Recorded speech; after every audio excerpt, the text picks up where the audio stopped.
The paper grocery bag slipped from my fingers before I fully process what I'm seeing. The jar of marinara shatters against my new tile floor, splashing red across the pristine white surface, like blood at a crime scene. For 3 heartbeats, I stand frozen in my own doorway, keys still dangling from my hand. My mother and sister are inside my cottage that I showed them photos of only 3 days ago. My cottage, whose address I deliberately hadn't shared. What are you doing here? My voice sounds distant, hollow. Megan whirls around, measuring tape extended between her hands. She's been measuring the guest bedroom, my home office. Her expression momentarily startled, before settling into something irritatingly entitled. Claire, you're home early. Mom straightens from where she's been rearranging my sofa and armchair, creating a configuration I hate. We thought you'd be at work until 5. That doesn't answer my question. I step over the growing puddle of sauce, my shoes sticking slightly to the floor. How did you get in here? Mom waves dismissively. Oh, I had a key made yesterday when I stopped by to congratulate you. The memory surfaces instantly. Mom asking to use the bathroom during her brief visit. Her purse unexpectedly left behind when she went down the hall. At the time, I'd thought nothing of it. You took my keys and copied them? Without asking. The tremor in my voice surprises me. Don't be so dramatic, honey. Mom busies herself, fluffing a throw pillow. We're just seeing how to make this work for everyone. Make what work? The question forms, but doesn't leave my mouth, because suddenly I know. The realization crashes into me with the force of a physical blow. Fragments of childhood flash before me.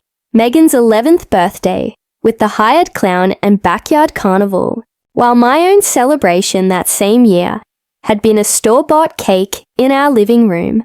Mom's dismissive. It's just not in the budget for you. Contrasted with the lavish spending for my sister, the pattern had never stopped. When I announced I was house hunting last month, Mom hadn't congratulated me. She'd called Megan immediately to discuss opportunities. This is my home, I say, each word carved from ice. Not yours, not ours, mine. I cross to Megan and pluck the spare key from her hand, where she's been fidgeting with it. Her fingers close reflexively, then release. You can't be serious about living here alone, Megan says, her forehead creasing with practiced concern. This place has 3 bedrooms. The kids need space. Your housing situation is not my problem. The steadiness in my voice surprises me. After everything we've done for you. Mom's eyes widen, her hand pressed dramatically to her chest. Your sister's children need bedrooms. Family helps family, Claire. You know that. The familiar weight of obligation presses down. A lifetime of expectations that I'll sacrifice for Megan, because that's what I've always done. But something has shifted inside me. The trembling in my hand stops as clarity washes through me. You have exactly 2 minutes to leave before I call the police. I point toward the door. Arms steady.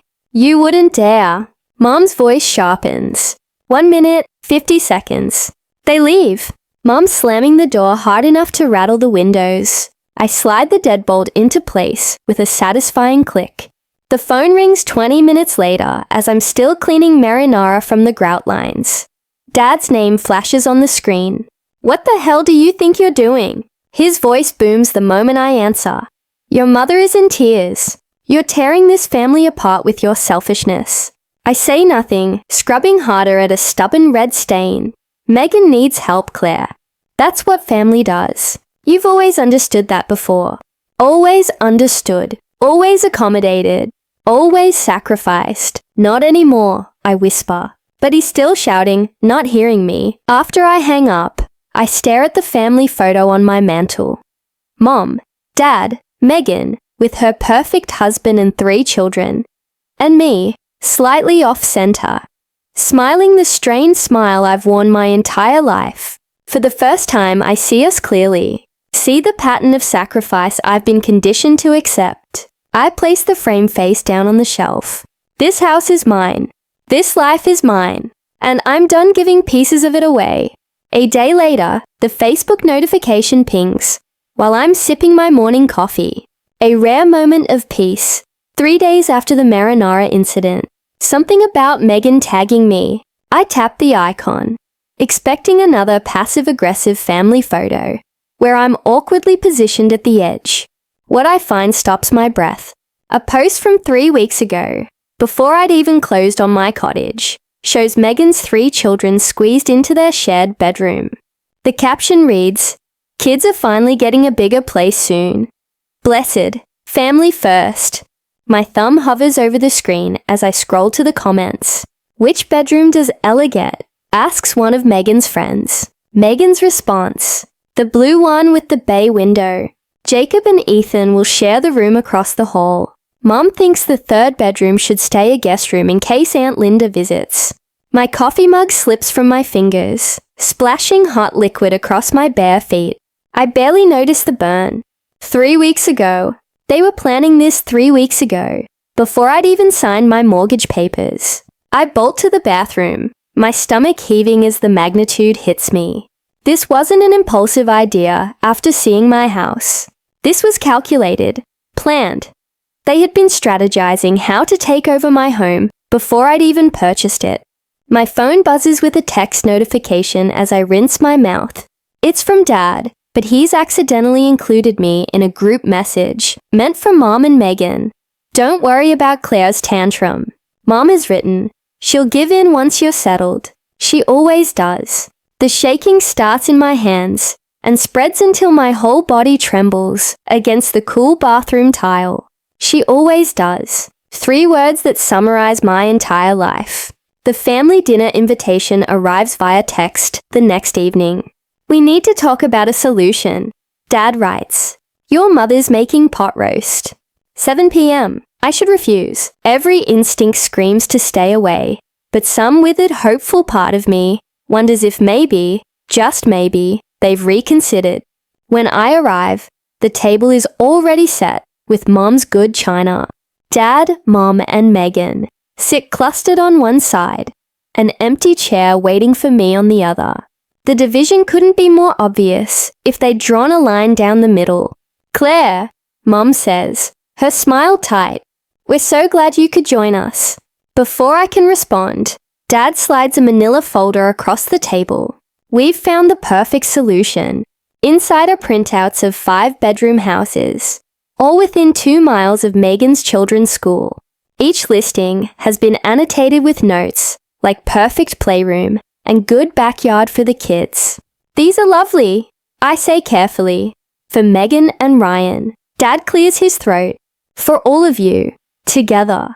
"We've already talked to your bank," Mom adds, stirring her iced tea. "Transferring your mortgage to a different property is quite simple.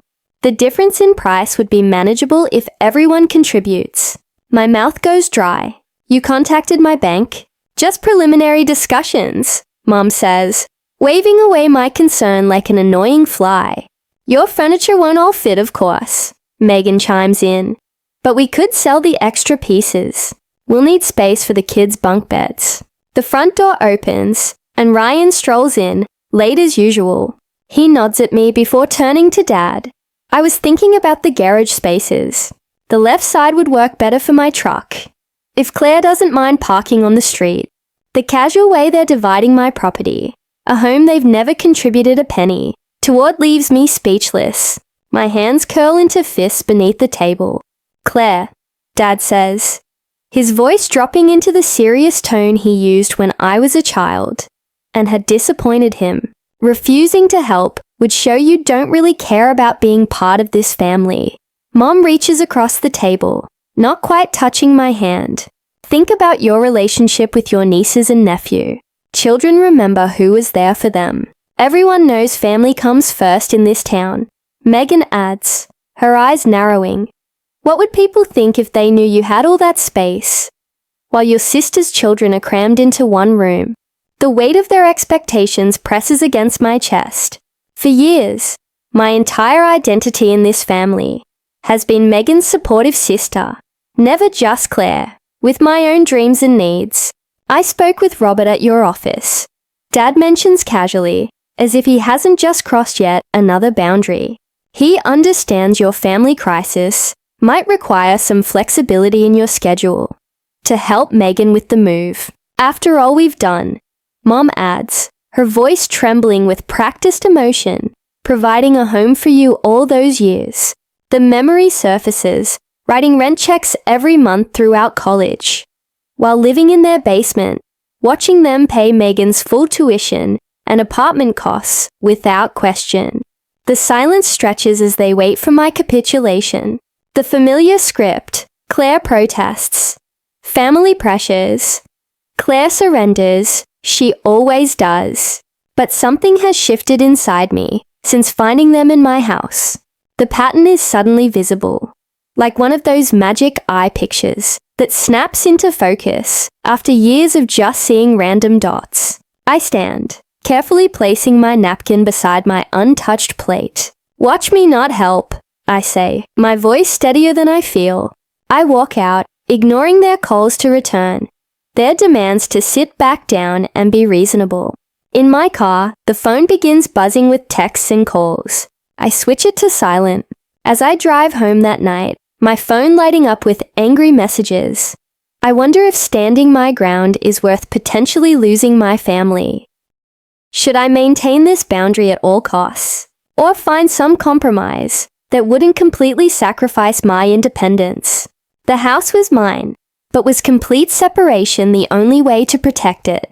The thought of compromise flickers and dies as I remember the Facebook post. They never intended to ask, they planned to take. Some boundaries can't be partial. Sometimes the only protection is a wall. 3 days after the dinner ambush, notifications ping my phone like tiny detonations. Each one jolts me from whatever momentary peace I've managed to find. I make the mistake of looking at Megan's latest Facebook post. Her children squeezed onto a pull-out sofa, faces arranged in exaggerated pouts. The caption reads, "When family abandonment means your kids don't have proper bedrooms, family first." Unless you're selfish, apparently. My stomach twists as I scroll through the sympathetic comments. People I've known since childhood offer prayers and support. 3 different church ladies promise to speak to me about Christian family values. My finger hovers over the reply button. But what could I possibly say that wouldn't pour gasoline on this fire? My phone buzzes with a text from Mrs. Green, my 3rd grade teacher. "Your mother showed me pictures of your beautiful home. So much space for just one person. I raised 4 children in half that size." I set the phone face down on my kitchen counter and grip the edge until my knuckles whiten. The betrayal burns like acid in my throat, not just from Megan, who I've come to expect this from, but from Mom. She's plastered photos of my house online with captions about forgetting where you came from and what happens when success goes to your head. The doorbell rings, sending my heart rate skyrocketing. Through the peephole, I spot Pastor Miller on my front step, Bible tucked under his arm. This isn't a coincidence. This is a coordinated attack. "I'm sorry, I'm not available for visitors today." I call through the door. "Claire Adams, I've known you since you were in Sunday school. Your family is concerned, and as your spiritual advisor, I didn't request spiritual advice." I interrupt, surprising myself with the firmness in my voice. "Please respect my privacy." His sigh carries through the door. "I'll be praying for your heart to soften." After he leaves, I sit at my kitchen table and make a list of everything that's happened in the week since I threw my family out of my house. The scale of their retaliation is becoming clearer and more frightening. Yesterday, I discovered the first concrete evidence of how far they're willing to go. My mortgage statement hadn't arrived, so I called the bank. "We've been sending it to your updated address." The representative explained, "Your parents contacted us about forwarding your financial documents to their home for safekeeping." The violation leaves me breathless. They nearly succeeded, would have, if I hadn't been vigilant about my payments. What else have they diverted? What other pieces of my life are they quietly commandeering? Sleep has become almost impossible. I lie awake, cataloging potential vulnerabilities, jumping at every creak and rustle outside my windows. The thought of checking my mail each day fills me with dread. What new boundary will they have crossed? What fresh guilt trip will be waiting? This morning, I received an email from my homeowners association. My parents had contacted them with concerns about commercial activity at my address. A complete fabrication, but one that required me to respond with formal documentation, proving I work from home occasionally, but don't run a business. The cost of this estrangement keeps mounting. But the alternative, a lifetime of exploitation, of being seen as nothing more than Claire's support system, seems unbearable now that I've glimpsed freedom. I start small, changing passwords, setting up mail, forwarding directly to my workplace, installing security cameras at every entrance. I document each unwanted contact, each social media post, each attempt to access my personal information. The methodical process steadies my shaking hands. When the security company finishes installing my new system, I feel a strange blend of sadness and relief. My home, the place that was supposed to represent my independence, now resembles a fortress. The next morning, a small miracle appears on my desk at work. A loaf of homemade bread, wrapped in brown paper, with a note tucked beneath the twine. Sorry I blabbed about your new place. Not everyone thinks you're wrong. Some of us wish we'd been brave enough to set boundaries years ago. Hannah, I hadn't realized how isolated I'd been feeling until that small gesture of support brings tears to my eyes. The moment of peace is short-lived. That evening, I pull into my driveway to find Claire's SUV parked in front. Through my front window, I can see shadows moving inside my house. The familiar surge of violation is accompanied by something new. Cold, crystalline anger. This time, I don't hesitate. I call the police from my car, watching as neighbors peek from behind curtains at the unfolding drama. By the time the officer arrives, my family has noticed me sitting in my driveway. They spill onto the front porch. Mom's face contorted with self-righteous indignation. Dad's reddened with anger. Claire clutching her purse to her chest like a shield. She's throwing her own family onto the street. Claire cries dramatically as the officer approaches. We were just visiting. With what key? I ask, calmly, showing the officer my security camera footage on my phone. I didn't give you permission to enter my home. Mom steps forward, eyes darting toward the gathering neighbors. How could you call the police on your own blood? What will people think? Something shifts inside me. The question that has controlled my entire life, what will people think, suddenly seems absurdly irrelevant. I don't care what they think, I say, my voice steady. I care what I think, and I think this ends today. The officer escorts them from my property with a warning about trespassing. As they drive away, I realize something profound. I've spent my entire life afraid of disappointing my family, measuring my worth by their approval. But I've never considered how consistently they've disappointed me, how little they've valued my independence, my choices, my right to a life that isn't defined by what I can give them. The next day, Michael, a friend from college who now practices family law, helps me draft a formal cease and desist letter. They're counting on your guilt, he tells me as we review the document. They've weaponized it your whole life. When Claire shows up at my workplace the following week, her eyes swollen from theatrical crying, my co-workers form an unexpected protective barrier. Hannah intercepts her at the front desk. 2 others happen to join me for lunch when Claire tries to ambush me in the parking lot. The contrast is stark. These people who owe me nothing respect my boundaries without question, while my family, who should protect me, tramples every line I draw. With each day, I find my voice growing stronger. No becomes easier to say. This doesn't work for me rolls off my tongue without apology. The words, I've made my decision, no longer feel like a betrayal. At home, I change all the locks, upgrade my security system with door cameras that send alerts to my phone. I gather financial records, text messages, social media posts, a paper trail documenting years of exploitation. The folder grows thick with evidence I hope never to need, but feel safer having. The notification appears on my phone while I'm in a meeting 2 days later. The doorbell camera shows my mother on my front step, trying a key in my lock while glancing nervously over her shoulder. The key doesn't work. I've changed the locks twice since the last confrontation. Her expression darkens as she tries again, then reaches into her purse for what appears to be another key. My heart pounds as I watch the footage. This isn't over. This is just beginning. I spend my Sunday afternoon assembling evidence like puzzle pieces on my dining room table. Every trespass, every manipulation, every lie documented with military precision.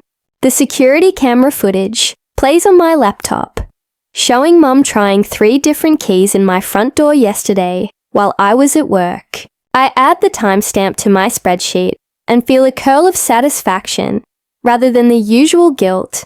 This looks comprehensive, Michael says, adjusting his reading glasses. As he reviews my documentation, my lawyer friend has squeezed me into his Sunday, bringing the scent of coffee and legal pads into my living room.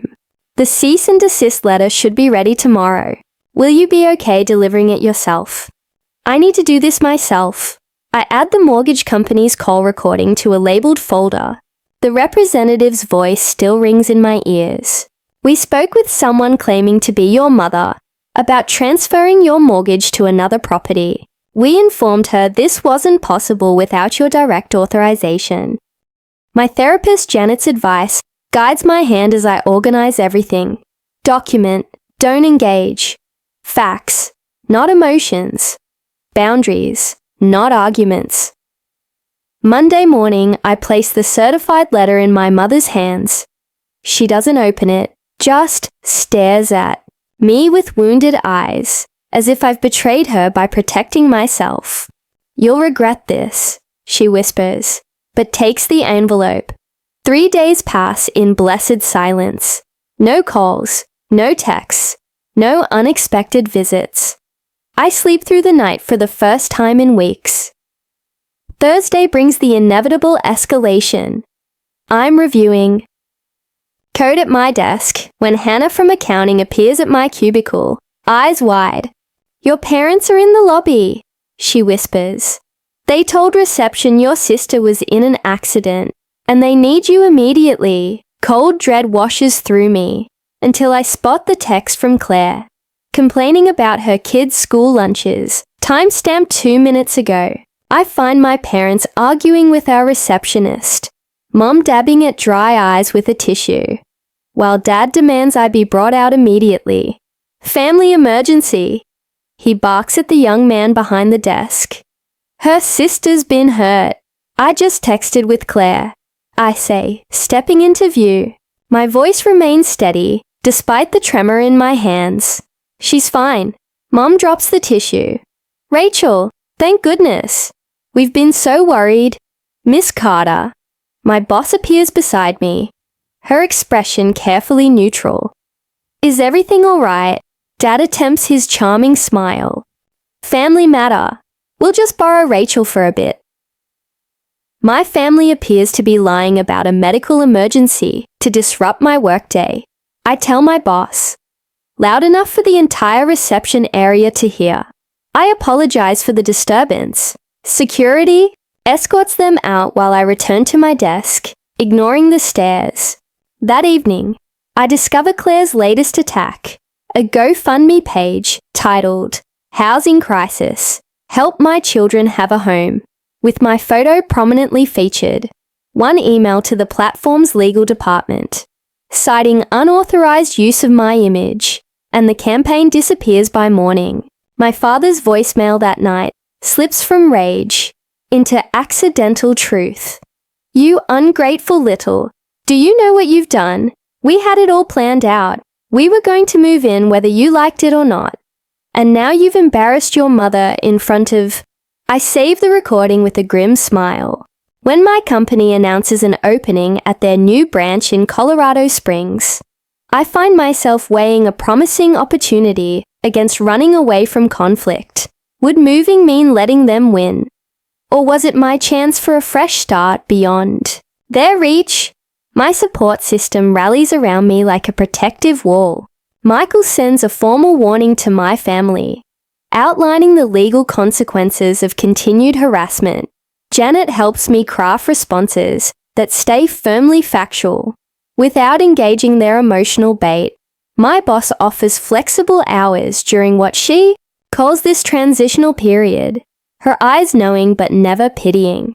Your house needs better security, says Tina, my realtor friend, walking the perimeter of my property. Motion sensing, lights here and here, and reinforce this back door. I'd expected to feel alone in this fight. Instead, I've discovered allies I never realized I had. People who value my boundaries and recognize my family's toxicity. The tide begins to turn. Aunt Margaret calls to ask hesitantly about the other side of the story. Cousin Ethan messages that he doesn't think it's right what they're asking. Even Claire's perfect social media campaign backfires when friends comment, "Why can't you and Daniel support your own family? And isn't Rachel single? Why should she house your kids?" Their facade is cracking, revealing the selfishness beneath. The job offer letter arrives in my email Friday afternoon. Colorado Springs branch manager glows on my screen like a beacon. Something loosens in my chest. Possibility perhaps, or freedom. For the first time in weeks, I smile without reservation. A week later, at home, the cherry pie sits on my kitchen counter like a crimson trap. Mom stands beside it, fingers tapping against the granite, in a rhythm I've known since childhood. The beat of her impatience, when I'm not immediately agreeing to her plans. "It's your favorite," she says, though cherry has always been Claire's preference, not mine. I've corrected her on this fact at least 20 times over the years. Her eyes keep darting to the security camera, mounted near my entryway. The blinking red light seems to make her nervous, which gives me a small measure of satisfaction. "I think we got off on the wrong foot with all this," Mom says, her voice unnaturally pleasant. She's rehearsed this.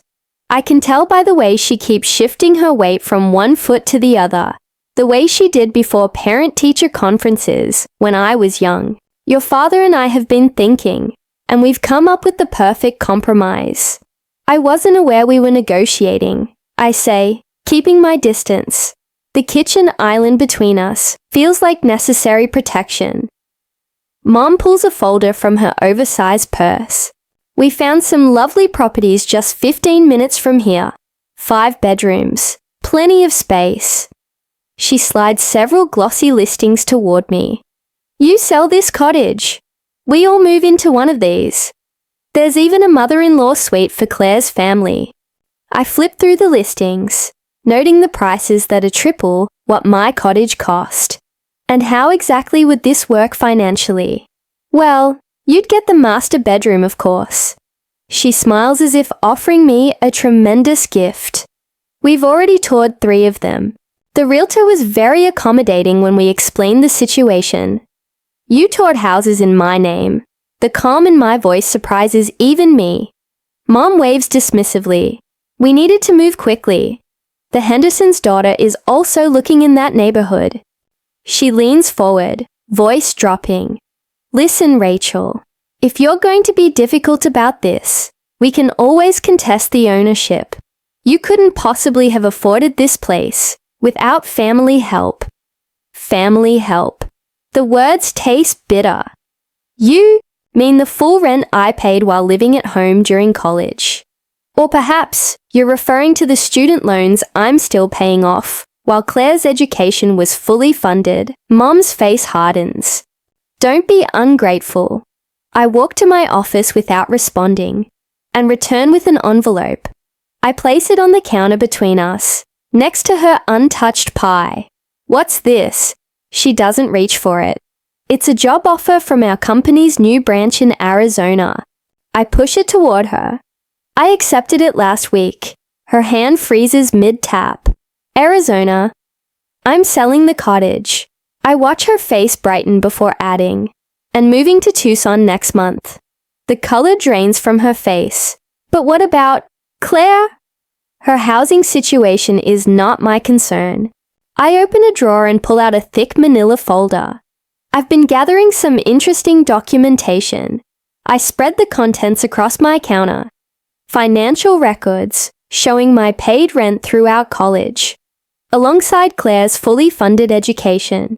Birthday expenditure comparisons, showing the thousands spent on her celebrations, versus the bare minimum for mine. Loan papers for the cars they bought her while I saved for my used Honda. What is this supposed to be? Mum's voice has lost its rehearsed quality. Evidence. I pull out my phone and tap the screen. And here's my security footage, showing 17 unauthorized entry attempts on my property. Mum stares at the screen, watching herself and Claire, testing keys in my lock, peering through windows, even once bringing a locksmith, who thankfully refused the job. I'm not running away, I say, gathering the papers. I'm running towards something better. A life where I'm valued, not just useful. Your father will be furious, she whispers. But there's a new uncertainty in her voice. I'm counting on it. 3 days later, I arrive at my parents' house for what they've billed as a family meeting to resolve the housing situation. The driveway is full. My aunt's car, my cousin's SUV, even my grandmother's ancient Buick. The gang's all here to witness my surrender. I take a deep breath before entering, folder tucked securely under my arm. The conversation in the living room halts when I step inside. Claire sits on the couch between my parents, a united front. The extended family is arranged in a loose semicircle, an audience for the performance. There she is, Dad says, standing with a forced smile. We were just about to explain our solution to everyone. Actually, I say, my voice carrying across the suddenly silent room. I have an announcement first. I place my folder on the coffee table and open it to reveal the listing for my cottage, complete with professional photographs and a bright red for sale banner across the top. My house goes on the market Monday, I say, and I've accepted a position with my company's Arizona branch. I'm moving next month. The silence stretches for 3 heartbeats before Claire's shriek shatters it. But what about us? Where are we supposed to go? I meet her gaze steadily. The same place you've been living. The same place you'd still be if you hadn't tried to take what's mine. Dad stands, face reddening. This is how you abandon your family, after everything we've done for you. Everything you've done. I pull out copies of my documentation, passing them to my grandmother and aunt. Here's a record of what you've actually done. Different rules for different daughters. Different support. Different expectations. My aunt's eyes widen as she scans the papers. You made her pay rent during college while paying for Claire's apartment. It built character, Dad snaps. But his confidence wavers as more family members begin examining the evidence. You should see the security footage, I add, loud enough for everyone to hear. Them trying to break into my house while I'm at work, calling my mortgage company, pretending to be me, creating a GoFundMe, claiming I was in financial distress. Grandmother's hand covers her mouth. Is this true?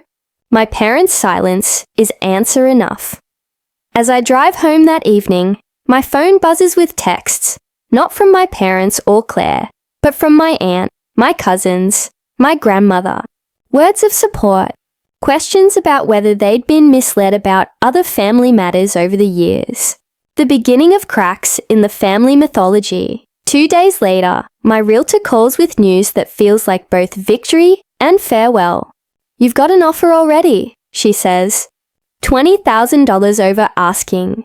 Cash, with a 30-day close. I'll take it, I tell her without hesitation. One more thing, she adds. Do you want to keep the spare keys, or should I discard them? I think of all the keys that have been copied without my permission. All the boundaries crossed. Discard them, I say. I won't need them where I'm going. As I hang up, I hear whispers that my parents have already approached my cousin Ryan about his guest house. The cycle continues, but without me in it. I wonder briefly if any relationship with my family can be salvaged after I move, whether distance might actually make healing possible. But that's a question for another day. Today, I have boxes to pack and a new life to build, one that's entirely my own.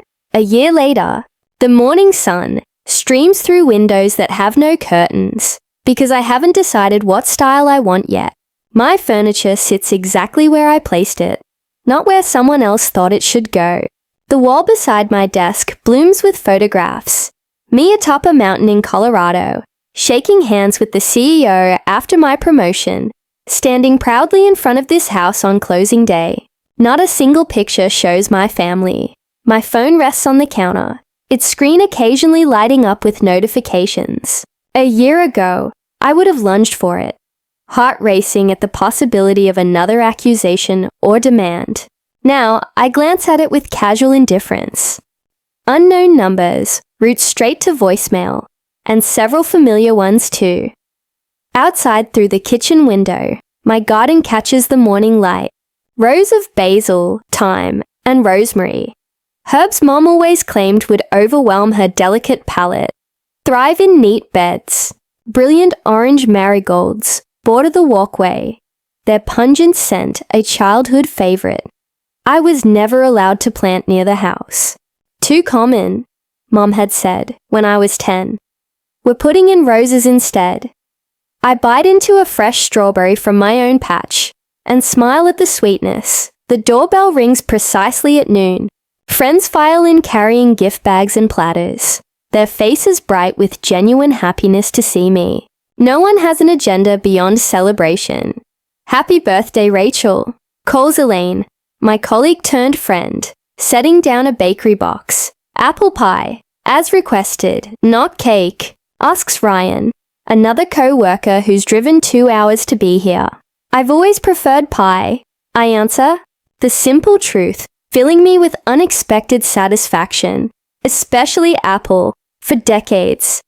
I dutifully blown out candles on chocolate cake because Claire loved it. Mum always said making 2 desserts was wasteful when we could share. Elaine arranges candles on the pie while I pour wine into glasses. The stemware I chose because I liked it, not because it matched someone else's taste. What should we toast to? Asks Sophia, the neighbor who brought me homemade bread when I moved in. To building homes, not just houses, I say, raising my glass. And to the family we choose, the words settle warm in my chest as we clink glasses. On the wall near my door hangs a simple wooden key hook with just one key. Mine, no spare, hidden for emergencies. No copy held by anyone else. Later, after everyone leaves, I find myself thinking about Evan, the new engineer at work. Yesterday, I spotted him shrinking into himself as our project manager dismissed his ideas.